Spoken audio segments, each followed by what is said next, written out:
తెలంగాణ రాష్ట్ర రాజకీయాల్లో కవితమ్మ మరో షర్మిల కాబోతుంది అనేటువంటి అనుమానం తెలంగాణ సమాజం నుంచి వస్తుంది.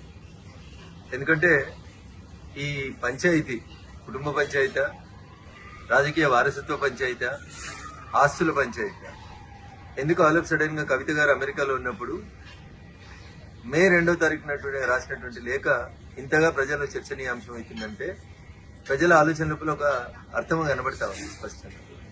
టీఆర్ఎస్ పార్టీ చేసినటువంటి ప్లీనరీలో తన రాజకీయ వారసులు కేటీఆర్ అని కేసీఆర్ చెప్పకనే చెప్పిన సందర్భంలో కవిత కాంగ్రెస్ ఫోల్డ్లోకి ఏమైనా వెళ్ళినటువంటి అవకాశం కనబడుతుందా?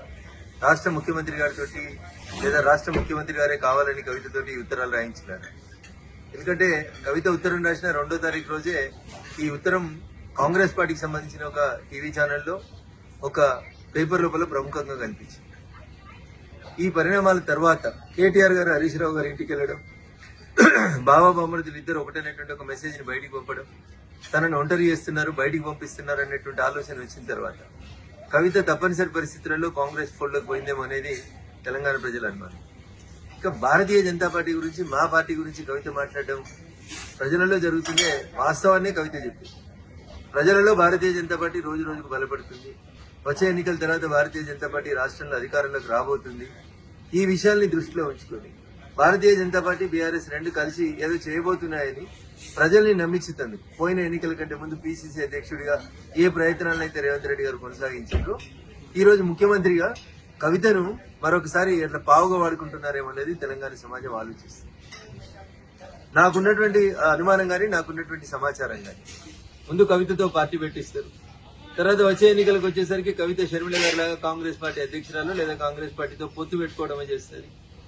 ఇది గతంలో ఈ రాష్ట్ర రాజకీయాల లోపల ఇట్లాంటి ఒక ప్రయోగం చేస్తే బాగుంటుండే అని నేను చెప్పలే. టీఆర్ఎస్ సిద్ధాంతకర్త అని చెప్పుకుంటే ఆయన మొన్న ఒక టీవీ ఛానల్లో చెప్తాడు, 2018 ఎన్నికలప్పుడు కేసీఆర్ హరీష్ రావు తోటి ఒక పార్టీ పెట్టిస్తే మంచిగుంటుండే, ఆ పార్టీని ఎన్నికలు అయిపోయినాక మళ్ళీ మెర్జీ చేసుకుంటే బాగుంటుండే అనేది టీఆర్ఎస్ పునాది నేనే అని చెప్పుకునేటువంటి ఒక సిద్ధాంతకర్త మొన్న ఒక టీవీ ఛానల్లో మాట్లాడుతూ చెప్పి వీటన్నింటినీ క్రోడీకరించి చూసినప్పుడు కవితని కాంగ్రెస్ నడుపుతుందా, కవితని రేవంత్ రెడ్డి గారు నడుపుతున్నారా, కవిత మరో షర్మిల కాబోతుందా అనేటువంటి అనుమానం అయితే చాలా స్పష్టంగా తెలంగాణ సమాజం ముందుంది.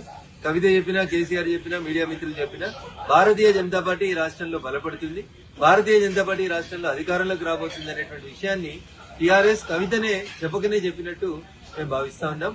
భారతీయ జనతా పార్టీ ఎదుగుదలని ఎండార్స్ చేసినందుకు తెలంగాణ రాష్ట్ర రాజకీయాల్లో కవితమ్మ మరో షర్మిల కాబోతుంది అనేటువంటి అనుమానం తెలంగాణ సమాజం నుంచి వస్తుంది. ఎందుకంటే ఈ పంచాయతీ కుటుంబ పంచాయతీ, రాజకీయ వారసత్వ పంచాయతీ, ఆస్తుల పంచాయతీ ఎందుకు ఆల్ ఆఫ్ సడన్ గా కవిత గారు అమెరికాలో ఉన్నప్పుడు మే 2వ తారీఖున రాసినటువంటి లేఖ ఇంతగా ప్రజల్లో చర్చనీయాంశం అవుతుందంటే ప్రజల ఆలోచనలో ఒక అర్థం కనబడతా ఉంది స్పష్టంగా.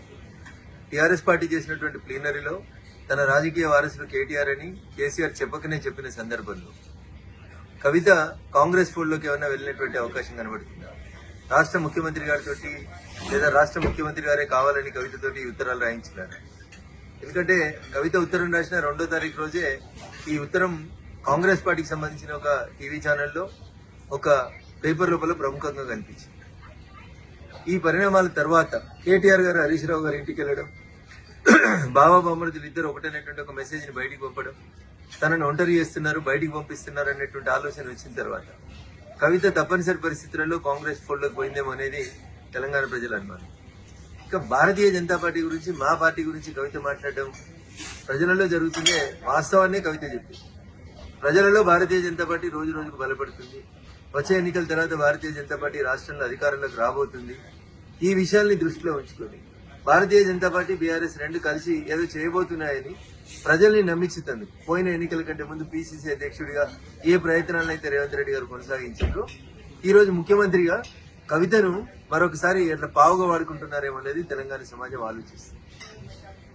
నాకున్నటువంటి అనుమానం గానీ, నాకున్నటువంటి సమాచారం గానీ ముందు కవితతో పార్టీ పెట్టిస్తారు, తర్వాత వచ్చే ఎన్నికలకు వచ్చేసరికి కవిత షర్మిల గారి లాగా కాంగ్రెస్ పార్టీ అధ్యక్షురాలు లేదా కాంగ్రెస్ పార్టీతో పొత్తు పెట్టుకోవడమే చేస్తుంది. ఇది గతంలో ఈ రాష్ట్ర రాజకీయాల లోపల ఇట్లాంటి ఒక ప్రయోగం చేస్తే బాగుంటుండే అని నేను చెప్పలే. టీఆర్ఎస్ సిద్ధాంతకర్త అని చెప్పుకుంటే ఆయన మొన్న ఒక టీవీ ఛానల్లో చెప్తాడు, 2018 ఎన్నికలప్పుడు కేసీఆర్ హరీష్ రావు తోటి ఒక పార్టీ పెట్టిస్తే మంచిగుంటుండే, ఆ పార్టీని ఎన్నికలు అయిపోయినాక మళ్ళీ మెర్జ్ చేసుకుంటే బాగుంటుండే అనేది టీఆర్ఎస్ పునాది నేనే అని చెప్పుకునేటువంటి ఒక సిద్ధాంతకర్త మన ఒక టీవీ ఛానల్లో మాట్లాడుతూ చెప్పి వీటన్నింటినీ క్రోడీకరించి చూసినప్పుడు కవితని కాంగ్రెస్ నడుపుతుందా, కవితని రేవంత్ రెడ్డి గారు నడుపుతున్నారా, కవిత మరో షర్మిల కాబోతుందా అనేటువంటి అనుమానం అయితే చాలా స్పష్టంగా తెలంగాణ సమాజం ముందుంది. కవిత చెప్పినా, కేసీఆర్ చెప్పినా, మీడియా మిత్రులు చెప్పినా భారతీయ జనతా పార్టీ ఈ రాష్ట్రంలో బలపడుతుంది, భారతీయ జనతా పార్టీ ఈ రాష్ట్రంలో అధికారంలోకి రాబోతుంది అనేటువంటి విషయాన్ని టీఆర్ఎస్ కవితనే చెప్పకనే చెప్పినట్టు మేము భావిస్తా ఉన్నాం. భారతీయ జనతా పార్టీ ఎదుగుదలని ఎండార్స్ చేసినందుకు కవిత.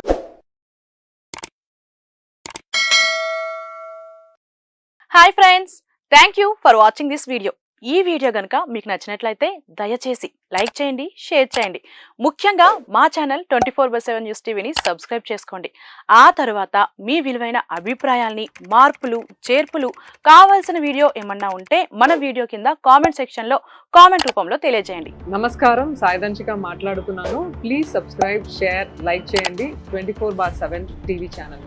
హాయ్ నమస్తే, నేను మీ Sonia Akula. Please subscribe to 24/7 news TV. Hi అండి, అందరికీ నమస్తే. నేను Mankota Prasad. Please do subscribe 24/7 news TV. Political, entertainment and infotainment updates కోసం like, share, subscribe 24/7 news TV.